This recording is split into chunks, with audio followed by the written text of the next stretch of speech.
একটা বিষয় সম্পর্কে আলোচনা না করলেই না, যেটা হলো যারা আপনারা অনলাইন ইউজ করেন, ইউটিউব, ফেসবুক, ইনস্টাগ্রাম এগুলো ইউজ করেন, তারা অনেকে দেখেছেন বা অনেকে দেখে থাকবেন যে 26 তারিখের একটা ইস্যু নিয়ে মানুষ খুব তোলপাড় শুরু করেছে। 26 তারিখের একটা বিষয় নিয়ে অনেক মানুষ অনেক আলোচনা সমালোচনা করতেছেন। আসলে 26 তারিখ কি হতে চলেছে, 26 তারিখ নিয়ে এত আলোচনা মানুষের মাঝে কেন? অনেকে ফেসবুকের মধ্যে নিজেরা স্ট্যাটাস দিচ্ছেন যে রাতারাতি বড়লোক হয়ে যাবেন, এই সম্পদের মালিক হবেন, এই অঢেল সম্পদের মালিক হবেন, এই জিনিস তার নিজের হয়ে যাবে, এই করবে, গাড়ি কিনবে, বাড়ি কিনবে। মানে এক কথায় বলতে গেলে সবাই এই স্বপ্নের মধ্যে হাবুডুবু খাচ্ছে যে রাতারাতি বড়লোক হয়ে যাবে। সকলের মাথার ভিতরে একটাই টেনশন যে রাতারাতি বড়লোক হয়ে যাবে। আর সবচেয়ে বড় কথা হলো, এমন একটা সুযোগ যদি মানুষ পায়, কেউ কি হাতছাড়া করতে যাবে যে রাতারাতি তোমার বড়লোক বানায় দেওয়া হবে? কে বলবে যে আমি বড়লোক হতে চাই না রাতারাতি? হ্যাঁ, এরকমভাবে এই বিষয়টা মানুষের মাঝে খুব বেশি ছড়িয়ে পড়েছে যে আসলে অনেকে এরকমভাবে ইউটিউবে, ফেসবুকে, বিভিন্ন জায়গায় তারা স্ট্যাটাস দিচ্ছেন যে 26 তারিখে তারা এরকমভাবে অনেক জিনিসের অঢেল সম্পদের মালিক হবেন। আবার যারা ভিডিও ক্রিয়েটর আছেন, ইউটিউবার আছেন, তারা এরকমভাবে নিজেরা ভিডিও বা প্রচার করতেছেন ভিডিওর মাধ্যম দিয়ে মানুষদের মাঝে যে আসলে এরকমভাবে মানে মানুষ বড়লোক হয়ে যাবে 26 তারিখে, এরকমভাবে এটা হবে সেটা হবে, এর মানে এক কথায় বলতে গেলে মানুষ এত বড় একটা বিভ্রান্তের মধ্যে পড়ে গেছে এই 26 তারিখের ইস্যু নিয়ে। সম্মানিত উপস্থিতি, আসলে এই 26 তারিখে কি হতে চলেছে, 26 তারিখ নিয়ে কেন এত তোলপাড় মানুষের মাঝে?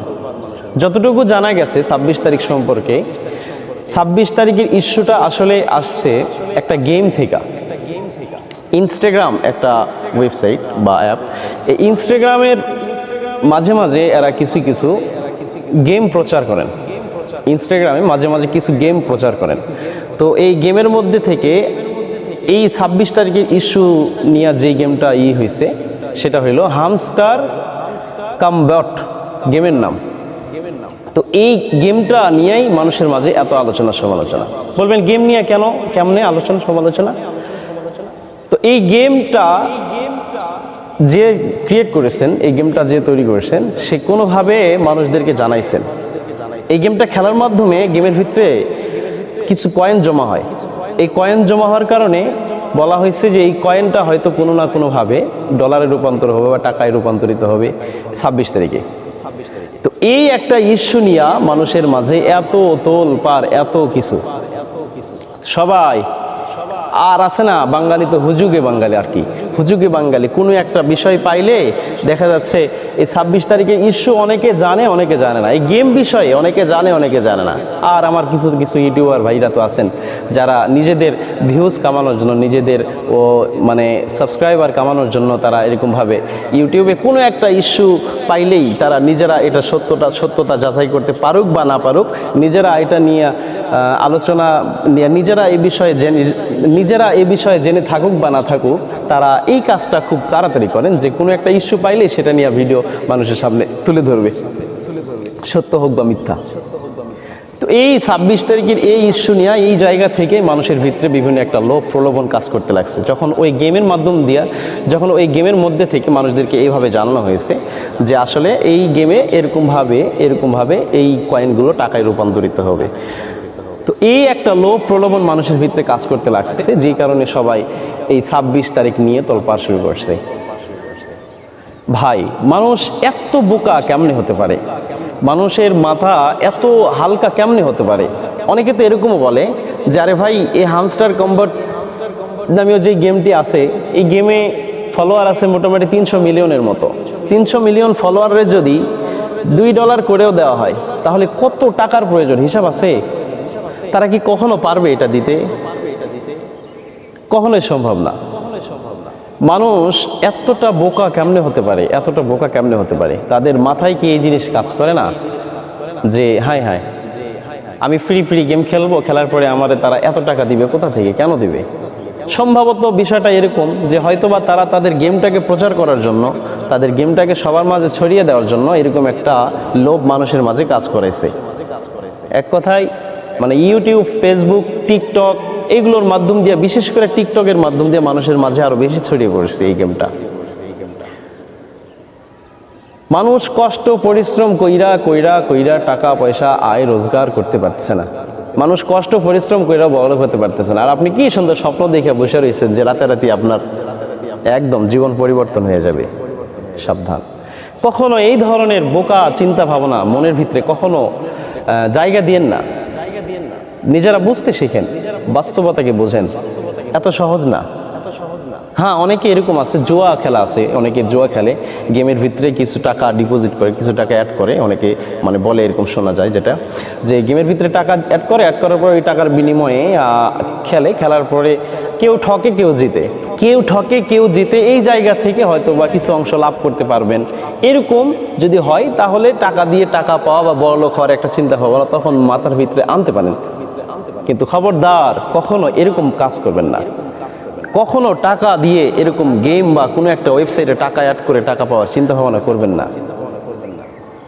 হারাম টাকা থেকে সবসময় নিজের বিরত রাখেন, জুয়ার ব্যবসা থেকে নিজের সবসময় বিরত রাখেন, নিজেকে হালাল পথে চালানোর চেষ্টা করেন, হারাম থেকে দূরে থাকেন।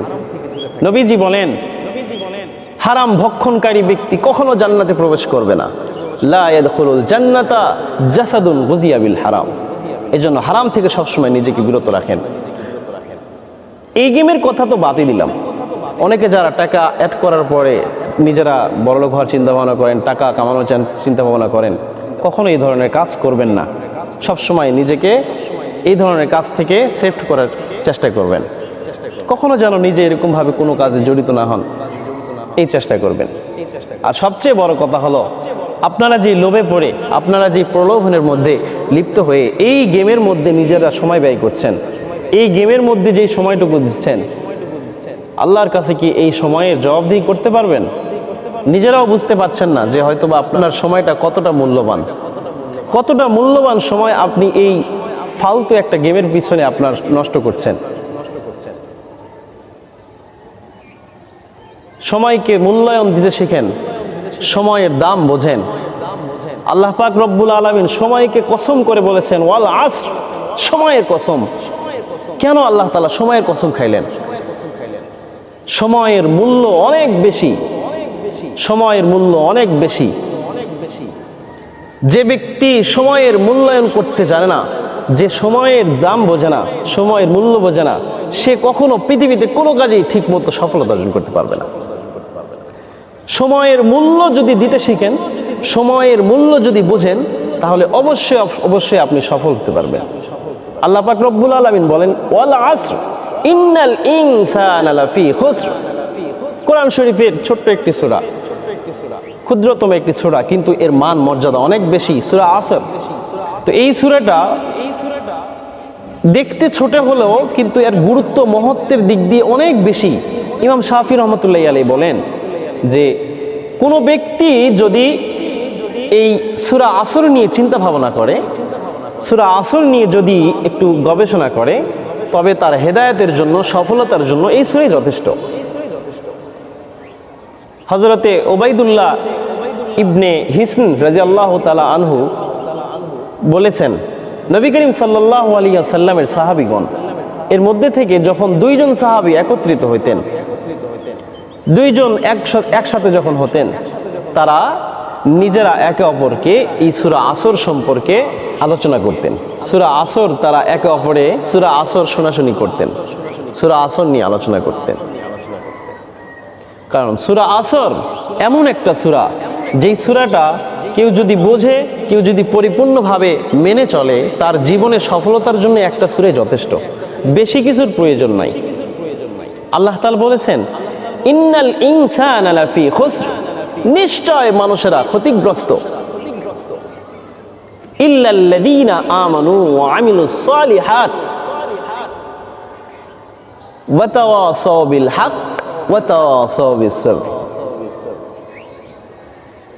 আল্লাহ তাআলা বলেন, সময়ের কসম, ওয়াল আসর, সময়ের কসম, ইন্নাল ইনসানা লাফি খুসর, নিশ্চয় মানুষেরা ক্ষতিগ্রস্ত।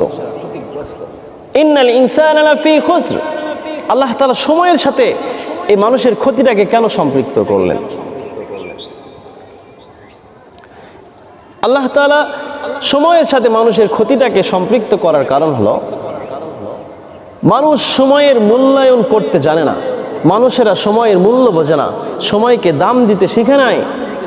যদি শিখতো, যদি জানতো, তাহলে কখনো এই সমস্ত ফ্যাক গেমে, এই সমস্ত মানুষের ভুল ধারণা দেওয়া কাজে কখনো নিজেকে লিপ্ত করতো না। এই জন্য আল্লাহ তাআলা বলেছেন, সময়ের মূল্য যদি তোমরা কেউ দিতে জানো, সময়ের মূল্য যদি তোমরা কেউ বোঝো, তাহলে তোমরা কখনো নিজেরা ক্ষতিগ্রস্ত হবে না। মানুষেরা ক্ষতিগ্রস্ত হওয়ার কারণ একটাই, এই যে পৃথিবীতে মানুষ এত ক্ষতিগ্রস্ত, এত অসফল বা এত বিভ্রান্ত, এত নিজেদের ক্ষতি বা এত বিপদের মধ্যে মানুষ পড়ে, তার একটাই কারণ, সময়ের মূল্যায়ন করতে জানে না। মানুষের ক্ষতিগ্রস্ত হওয়ার কারণ একটাই, সেটা হলো সময়ের মূল্যায়ন করতে জানে না। ছোট্ট জীবন আল্লাহ পাক রব্বুল আলামিন মানুষদেরকে দান করেছেন। এই ছোট্ট জীবনে নিজেদের যেটুকু সময় আছে, এই সময়টাকে ভালো করে কাজে লাগাইতে হবে। ইল্লাল্লাযীনা আমানু, হ্যাঁ, ওই সমস্ত ব্যক্তিরাই সফল কাম, ওই সমস্ত ব্যক্তিরাই সফল কাম। ইল্লাল্লাযীনা আমানু, কেবলমাত্র যারা ঈমান এনেছে, সময়কে মূল্যায়ন করে নিজেদের জীবনটাকে ঈমানী রূপে রূপান্তরিত করেছে, নিজেরা ঈমানের উপর অটল থেকেছে, নিজেদের জীবনটাকে ঈমানী সুরতে রূপান্তরিত করেছে। ওয়া আমিলুস সালিহাত, এবং আমলে সালেহ করেছে। সময়কে নষ্ট না করে ভালো করে নিজেদের জীবনটাকে আমলের সাথে পরিচালনা করেছে, নিজেদের জীবনটাকে খারাপ কাজ থেকে বিরত রেখেছে, নিজেদেরকে সবসময় ভুল পথ থেকে সঠিক পথে ফিরে আনার চেষ্টা করেছে। ওয়াতাওয়াসাউ বিল হক, এবং পরস্পরে তারা সত্যের উপরে থেকেছে, পরস্পরে তারা সত্য নিয়ে আলোচনা করেছে। ওয়াতাওয়াসাউ বিস সবর, এবং ধৈর্য ধারণ করেছে। মুসিবত, বিপদ, যত প্রকার বালা মুসিবত তাদের সামনে এসেছে, তারা নিজেরা সেখান থেকে ধৈর্য ধারণ করেছে। এই চারটা কারণ আল্লাহ পাক রব্বুল আলামিন বলেছেন। এই চারটা কারণ হলো নিজেদেরকে ইলমে, তো আল্লাহ পাক রব্বুল আলামিন এই চারটা কারণ বলেছেন, যেই চারটা কারণের মধ্যে যদি কেউ পরিপূর্ণরূপে থাকতে পারে, কেউ যদি পরিপূর্ণভাবে নিজেদের জীবনটাকে পরিচালনা করতে পারে এই চারটা জিনিসের উপর, তবেই তারা সফল কাম হতে পারবে। আল্লাহ পাক রব্বুল আলামিন কসম খেয়েছেন, সময়ের কসম। এই জন্য সময়কে মূল্যায়ন করতে হবে। ইমাম রাজি রহমতুল্লাহি আলাইহি বলেন যে, এক যুবকের এক সূত্র থেকে একটা আলোচনা আমি জেনেছি যে, একজন ব্যক্তি চিৎকার করে বলছেন যে, হায়, তোমরা একজন বিপদগ্রস্ত ব্যক্তির বরফটাকে ক্রয় করো, নাইলে তার বরফটা গলে যাবে। আমি এই সামান্য একটা সূত্র থেকে এই সূরা আসরের অর্থটা বুঝতে পেরেছি। এই সামান্য একটা বিষয়ের মধ্যে সূরা আসরের মাকসাদ আছে। কে আছো, আমার বরফটাকে ক্রয় করো, নাইলে আমার বরফ গলে যাবে, আমার লস হয়ে যাবে। আমি যেই সামান্য 100, 200, 500, 1000 টাকা কামানোর জন্য বরফ বিক্রি করছি, যদি বরফটা আমার গলে যায়, আমি বিক্রি করতে পারবো না, আমার বরফটা নষ্ট হয়ে যাবে, আমার টাকাগুলো নষ্ট হয়ে যাবে। তো মানুষের জীবন এমন বরফের নেই। আল্লাহ পাক রব্বুল আলামিন মানুষের জীবনটা দিয়েছেন সামান্য কিছু সময়ের জন্য। সামান্য কিছু সময়ের জন্য আল্লাহ তাআলা মানুষের জীবনটাকে আমানত দিয়েছেন। এই আমানতটাকে আমরা ভালোভাবে পরিচালনা করা, এটা আমাদের দায়িত্ব। বরফ যেমন কিঞ্চিত সময়ের জন্য জমাট লেগে থাকে, কিছু সময় বাইরে থাকার কারণে দেখবেন আস্তে আস্তে, একটা আইসক্রিম যদি আপনি ধরে রাখেন, আস্তে আস্তে গলতে গলতে গলতে গলতে গলতে গলতে ওই আইসক্রিমটা কিন্তু পুরোটাই এক সময় শেষ হয়ে যায়। কিন্তু ওই বরফ বিক্রেতার জন্য চিন্তার বিষয় এটাই যে, আমার আইসক্রিমটা গলতে গলতে যদি শেষ হয়ে যায়, তাহলে আমি বিক্রি করতে পারবো না। যতক্ষণ পর্যন্ত আমার আইসক্রিমটা এরকমভাবে পুরো অ্যাটাচ থাকতে পারবে, পুরোটা ভালোভাবে ভালো থাকতে পারবে, ততক্ষণ পর্যন্ত আমি এটা ক্রেতার কাছে দিতে পারবো। এই জন্য মানুষের জীবনটা এমন, আমার জীবন যতক্ষণ পর্যন্ত আছে এতক্ষণ পর্যন্ত আমাকে নিজেদের জীবনটা নিয়ে চিন্তা ভাবনা করতে হবে। নিজেদের যেটুকু সময় আল্লাহ পাক রব্বুল আলামিন দিয়েছেন এই সময়টা নিয়ে চিন্তা ভাবনা করতে হবে। সময়কে কখনো বাজে মনে করা যাবে না। প্রত্যেকটা সময় মানুষের কাছে প্রত্যেকটা সময় গুরুত্বপূর্ণ। প্রত্যেকটা সময়ের গুরুত্ব যদি আপনি দিতে পারেন, প্রত্যেকটা সময়ের মূল্য যদি আপনি বুঝতে পারেন, প্রত্যেকটা সময় সম্পর্কে যদি আপনি নিজেকে অবগত করতে পারেন, আপনি যেই কাজ করছেন, যেই পথে চলছেন, যেই দিকে সময় ব্যয় করছেন, প্রত্যেকটা জিনিস নিয়ে যদি আপনি চিন্তা করেন এবং ওই কাজটা আপনার বিফলে গেল, ওই কাজটা কি আপনার কাজে লাগলো, এরকমভাবে চিন্তা করলেই আপনি সফল হতে পারবেন। পৃথিবীতে যারা সফল হয়েছে আপনি সবার কাছে যান, তারা নিজেদের সময়টাকে মূল্যায়ন করছে, তারা নিজেদের সময়টাকে মূল্যায়ন করছে। যারা অলসতা করছে, যারা নিজেদের সময়ের মূল্য বোঝে নাই, তারা কখনোই সফলতা অর্জন করতে পারে নাই। এই জন্য সফল হতে গেলে অলসতা ছেড়ে নিজেদের সময়কে মূল্যায়ন দিতে শিখতে হবে। এই জন্য আল্লাহ পাক রব্বুল আলামিন মানুষের